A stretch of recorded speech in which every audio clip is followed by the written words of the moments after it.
रामचरितमानस में विशेष रूप से दो ब्रह्मचारियों का वर्णन है। एक तो श्री हनुमान जी आजन्म वाल ब्रह्मचारी हैं और एक दूसरे ब्रह्मचारी हैं परशुराम जी। हाँ? लेकिन दोनों में एक अंतर है। क्या? हनुमान जी को कभी यह याद नहीं रहती कि हम ब्रह्मचारी हैं, और परशुराम जी के साथ दूसरी कठिनाई, वे कभी भूलते नहीं हैं कि हम ब्रह्मचारी हैं। इसलिए जहां जाते वहां यही कहते हैं, बाल ब्रह्मचारी अति कोही, विश्व विदित क्षत्रिय कुलद्रोही। मैं बाल ब्रह्मचारी हूं, मैं ब्रह्मचारी हूं, मैं ब्रह्मचारी हूं। भगवान सामने खड़े, भगवान के सामने। अच्छा देखो विडंबना क्या है, अभिमान से हनुमान परशुराम जी बोल रहे हैं, लेकिन अंतर क्या है? क्या बोले? मैं ब्रह्मचारी हूं, मैं ब्रह्मचारी हूं, यह तो दिखाई दे रहा है, पर सामने ब्रह्म खड़े हैं वो नहीं दिखाई दे रहे हैं। अरे आप तो ब्रह्मचारी हो, पर सामने तो राम ब्रह्म व्यापक जग जाना ब्रह्म सामने ही खड़े हैं, श्री राम जी, पर ब्रह्मचारी। और लक्ष्मण जी परवाह नहीं करते और बोले क्या? बोले चितय परस की ओरा, रेसठ सुने स्वभाव न मोरा। फरसे की तरफ देखा, दो तूने मेरा स्वभाव नहीं सुना है। फरसे की तरफ क्यों देख रहे थे? ताकि लक्ष्मण जी भी उधर देखें। कुछ लोगों की आदत होती, जिधर दिखाना चाहते हैं तो बात करेंगे, सामने वाले से देखेंगे उधर, ताकि वो भी उधर देखे। एक आदमी को सोने की अंगूठी मिल गई, क्षुद्र प्रकृति का आदमी था, पहली बार सोने की कीमती अंगूठी मिली। सो जिससे भी बात करता था वो अंगूठी आगे करके, और भाई साहब क्या हाल है? और ठीक है सर, बहुत दिन में मिले, बहुत बढ़िया। लोग कहते अजीब आदमी है। अरे मुझे बोली उंगली ऐसे ऐसे करने का क्या क्या मतलब? देख लें लोग कि ऐसे गया मिठाई की दुकान पर। तो पंडित जी की दुकान थी मिठाई की, वो अपना चादर ओढ़े, ब्राह्मण देवता बैठे थे। और पंडित जी आओ भैया, ये मिठाई कैसे? अब उसने ये लड्डू क्या भाव दिए, ये जलेबी कैसे, ये सब मिठाई पर ऐसे ऐसे करे, अंगूठी दी है ऐसे। ब्राह्मण देवता गंभीरता से सुन रहे, समझ गए। तो वो तो इतनी सी अंगूठी सोने की उंगली में पहने था, और वो इतना बड़ा सोने का बाजूबंद बांधे थे पंडित जी, यहां चादर ओढ़े बैठे थे। तो जैसे ये मिठाई कैसे, ये मिठाई कैसे? तो पंडित जी ने ऐसे चादर हटाया और अपना हाथ ऐसे किया, बोले सब एक ही भाव हैं, कोई भी ले जाओ, सब एक ही, ताकि वो भी देखे। अब परशुराम जी दिखाना चाहते कि हम क्या हैं, ये रहा फरसा, तो फरसे की तरफ देखे ताकि लक्ष्मण जी भी देखें। बोले चितय परसु की ओरा, रेसठ सुने स्वभाव न मोरा। तुमने मेरा स्वभाव नहीं देखा है, अभी सुना ही नहीं होगा। लक्ष्मण जी ने देखा फरसे की तरफ, नहीं देखा तो दिखाने लगे। दूसरी पंक्ति में गोस्वामी जी क्या संकेत करते हैं? लक्ष्मण जी से सीधे ही बोले परसु विलोक महीप कुमारा, मेरा फरसा देखो, ये देखो मेरा फरसा। लक्ष्मण जी बोले हाँ हाँ देख रहे हैं। फरसा देखकर तुम डरे नहीं? लक्ष्मण जी बोले अच्छा रहा कि हमने फरसा नहीं देखा। क्यों? फरसा देखते तो लड़ाई हो ही जाती। क्यों हो जाती? तो मुझे वीर नहीं समझ रहे हो क्या? लक्ष्मण जी बोले आप केवल फरसा थोड़े ही लिए हैं, एक और धारे धनु, एक और धारे बाण, एक और परसु सुधारे तेज तायो है, एक और शूल, एक और लौह वर्म झूल, एक और तोमर त्रिशूल लटकायो है। बिंदु कवि धन्य भृगुवंशज मुनीस तुम्हें संत वेश में विचित्र रूपक लखायो है। मैंने जान्यो को कुशल कारीगर है, जनकपुरी में शस्त्र बेचिवे को आयो है। हमने वीर समझा ही नहीं। अब तो बड़ा क्रोध आया, मेरा फरसे का अपमान, फरसे। लक्ष्मण जी ने कहा कि देखो महाराज, अगर आप ब्रह्मचारी कह रहे हो, बाल ब्रह्मचारी अति कोही, तो ब्रह्मचारी का चिन्ह फरसा नहीं है। फिर बोले आप अपने को कहते रहे हो ब्रह्मचारी और दिखा रहे हो फरसा। और ब्रह्मचारी का चिन्ह क्या है? लक्ष्मण जी बोले वो मैंने देखा, इसीलिए नहीं झगड़ा किया आपसे। क्या देखा तुमने? बड़ा सुंदर संकेत है। लक्ष्मण जी बोले भृगुसुत समुझी जनेऊ बिलोकी, जो कछु कहाऊं सहाऊं रिस रोकी। मैं आपको भृगुवंशी ब्राह्मण ब्रह्मचारी के रूप में देखकर अब ब्रह्मचारी का जो चिन्ह है वह देख रहा हूं। का ब्रह्मचारी का चिन्ह क्या है? बोले यज्ञोपवीत जनेऊ, वह देख रहा हूं मैं, फरसा नहीं देख रहा हूं। जनेऊ देखकर ही श्रद्धा होती है, फरसा देखकर तो लड़ने का मन होता है। तो ब्रह्मचारी का मुख्य चिन्ह क्या है? यज्ञोपवीत। और यज्ञोपवीत पर ब्रह्मचारी को गर्व होना चाहिए कि मैं यज्ञोपवीत धारी हूं। इसलिए तुलसीदास जी कहते हैं कि ब्रह्मचारी तो दो, लेकिन एक ब्रह्मचारी ने अपना चिन्ह फरसा मान लिया। लेकिन हमारे हनुमान जी ऐसे ब्रह्मचारी हैं कि इनका चिन्ह क्या है? का कांधे मूज जने साजे, कांधे जने जने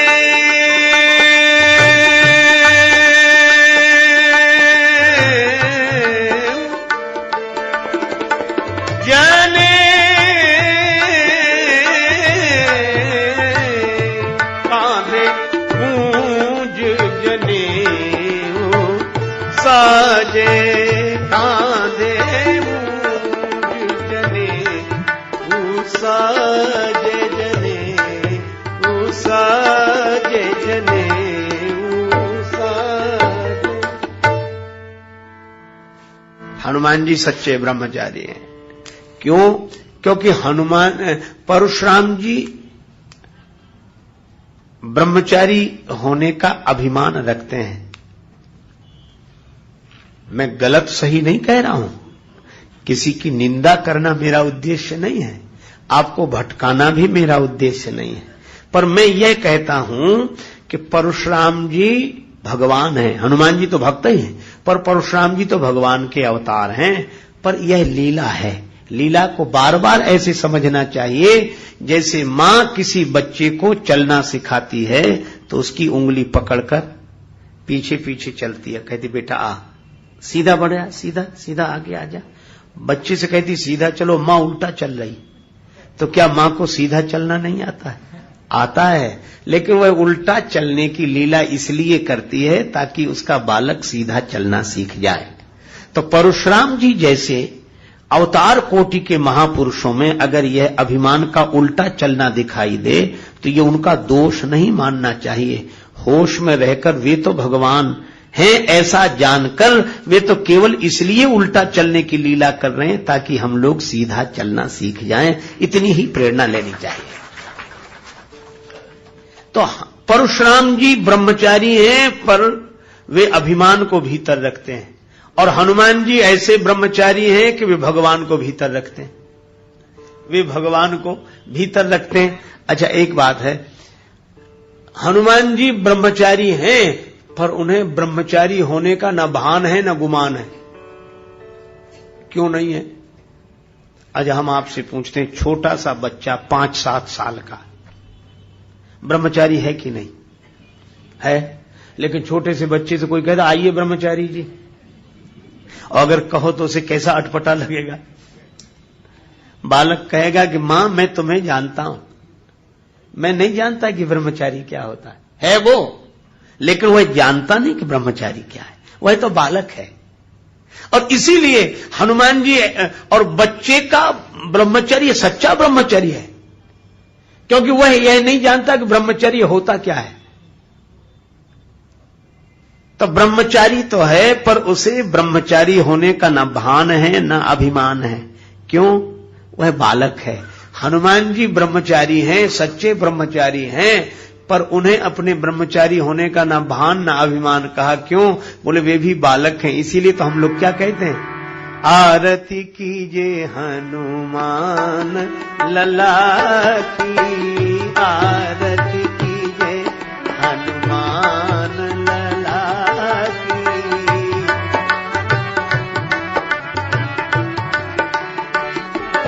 दुष्ट दलन रघुनाथ कला की, आरती कीजे हनुमान लला की, आरती कीजे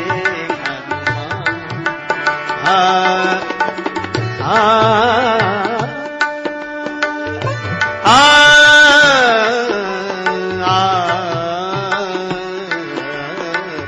आरती कीजे हनुमान, हे हनुमान, हनुमान जी लला हैं, बालक हैं। जानकी माता ने भी यही कहा, अजर अमर गुण निधि सुत हो। सुत हो, छोटे से हनुमान जी बाल हनुमान, सदा बाल भाव में रहते हैं और बूढ़े तो हो ही नहीं सकते, क्योंकि जानकी माता ने कहा है अजर अमर गुण निधि सुत हो। हनुमान जी तुम अजर रहो, तुम्हें कभी बुढ़ापा ना आवे। अजर है, बुढ़ापा नहीं आता हनुमान जी का, इसीलिए हनुमान लला के। पर एक बार एक सज्जन ने हमसे कहा, अलग अलग क्षेत्र में हनुमान जी के अलग अलग नाम भी लोगों ने रख रखे, अलग कई जगह हनुमान लला, प्राय आरती कीजिए हनुमान लला की। पर बुंदेलखंड के लोग उधर कुछ क्षेत्रों में हमने देखा वे हनुमान जी को लला नहीं बोलते, हनुमान बब्बा कीजिए। बब्बा बब्बा माने बूढ़ा। एक सज्जन बोले ये बुंदेलखंडी लोग नासमझ होते हैं क्या, जब हनुमान जी बूढ़े होते ही नहीं तो उनको बब्बा क्यों कहते हैं। अरे हम कहा अब प्रश्न तो ठीक ही है कि भाई जब बूढ़े हैं ही नहीं हनुमान जी, जानकी माता ने कहा कि तुम बूढ़े होगे ही नहीं, तो फिर उनको बूढ़ा क्यों कहते हैं। हमने उत्तर दिया, हमने कहा नहीं बुंदेलखंड के लोग समझदार हैं, वो ठीक कहते हैं। बोले क्यों ठीक कहते हैं, या तो जानकी माता का आशीर्वाद गलत है कि बूढ़े नहीं होंगे, और जब बूढ़े नहीं हो तो उनको बाबा क्यों कहते हैं, बब्बा क्यों कहते हैं। हमने कहा इसलिए कहते हैं कि हनुमान जी वैसे कभी बूढ़े नहीं होते, लेकिन एक बार लीला में बूढ़े हुए थे। कब हुए, बोले भीम का अभिमान दूर करना था तो हनुमान जी बूढ़े बानर के रूप में ऐसे बैठ गए, पूंछ फैला दी रास्ते में। भीम ने कहा हटा ये पूंछ। हनुमान जी बोले बूढ़ा कमजोर बंदर, मैं पूंछ नहीं हटा सकता, भैया तुम ही हटा दो। भीम ने बड़ी ताकत लगाई, पूंछ नहीं हटी। बूढ़ा बानर, और ये आप कौन है, प्रकट हो जाओ। तो हनुमान जी वास्तविक रूप में प्रकट हुए। यह कथा जगत प्रसिद्ध है। हमने कहा कि बुंदेलखंडी लोग उस कथा को याद करके हनुमान बब्बा की जय बोलते हैं, इसलिए वो गलत नहीं, सही है। अब अपने अपने मन की भावना है, किसी को हनुमान जी बाल रूप में अच्छे लगते हैं, कोई हनुमान बब्बा की जय बोलते हैं। एक हमारी परिचित से वो दिन में 2-3, और क्या करें, हनुमान दादा जो करें, उनके दादा हैं हनुमान। पर हनुमान जी अपने मूल में सदा बाल भाव से रहते हैं। वे जानकी माता के लाडले लाल हैं, वे राम जी के लाडले लाल हैं, और राम दुलारे हैं, राम जी का दुलार उन्हें मिलता है, तो इसलिए वे ब्रह्मचारी हैं। कांधे मूंज जनेऊ साजे, कांधे मूंज जनेऊ, मूंज की मेखला धारण करते हैं, ब्रह्मचारी हैं। उन जैसा कोई ब्रह्मचारी नहीं, पर उन्हें अपने ब्रह्मचर्य का न भान है न अभिमान है। अभिमान नहीं है, इसीलिए तो तुलसीदास जी कहते हैं जय हनुमान ज्ञान गुण सागर, जय कपीश तिहु लोक उजागर। इसलिए हाथ वज्र यरु ध्वजा विराजे,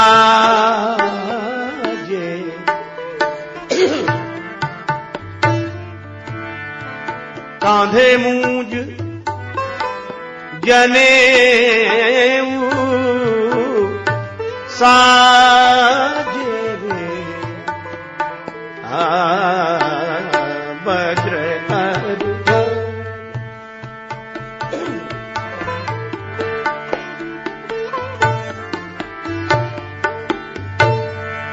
शंकर सुवन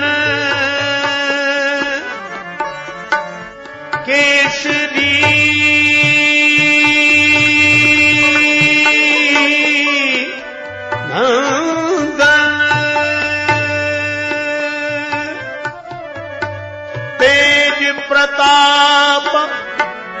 महाजग वंदन वंदन शंकर सुवन केसरी नंदन सुवन केसरे सुवन केसरे सुवन के शंकर सुवन केसरी नंदन। हनुमान जी शंकर भगवान के पुत्र, शंकर सुवन, सुवन का अर्थ पुत्र। एक बार श्री हनुमान चालीसा का पाठ हो रहा था कहीं, सभी लोग बड़े प्रेम से पाठ कर रहे थे। यही पंक्ति आई। एक अलमस्त महात्मा अपनी मस्ती में भाव दशा में बैठे हुए थे, तो जैसे ये पंक्ति आई, शंकर सुवन केसरी नंदन, महात्मा अपनी मस्ती में बंद कर अशुद्ध पाठ करते हो। अशुद्ध पाठ, अशुद्ध कैसे महाराज? लिखा तो इसमें यही है, पोथी में यही लिखा है। महात्मा बोले लिखा होगा अशुद्ध है, सही नहीं है। अरे महाराज किताब में लिखा है, महात्मा कबीरदास जी की तरह बोले, तू कहता कागज की लेखी, मैं कहता आंखिन की देखी। तो महाराज फिर सही पाठ क्या है? महात्मा बोले पहले तुम बोलो, तुम लोग क्या बोल रहे हो?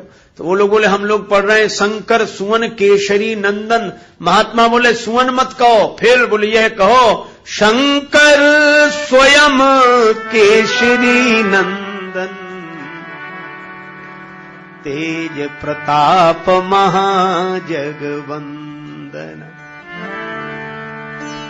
राखत जनकी लाज पवन सुत, राखत जनकी लाज, राखत जनकी लाज पवन सुत,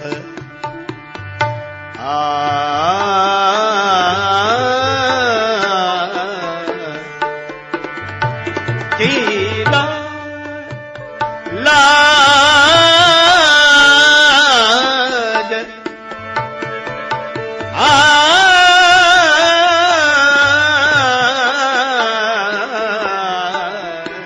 जनकी लाज पवन सुत, राखत जनकी लाज पवन सुत, प्रगटे श्री काशीश कीश बनी, प्रगटे श्री काशीश कीश बने, राम भगति के काज पवन सुत, राखत जनकी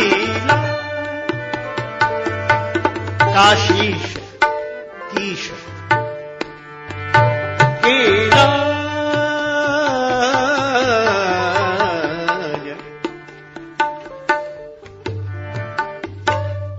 हनुमान जी कीश है माने बंदर, और काशीश हैं शंकर जी। शंकर जी ही हनुमान जी के रूप में अवतार लेकर आए।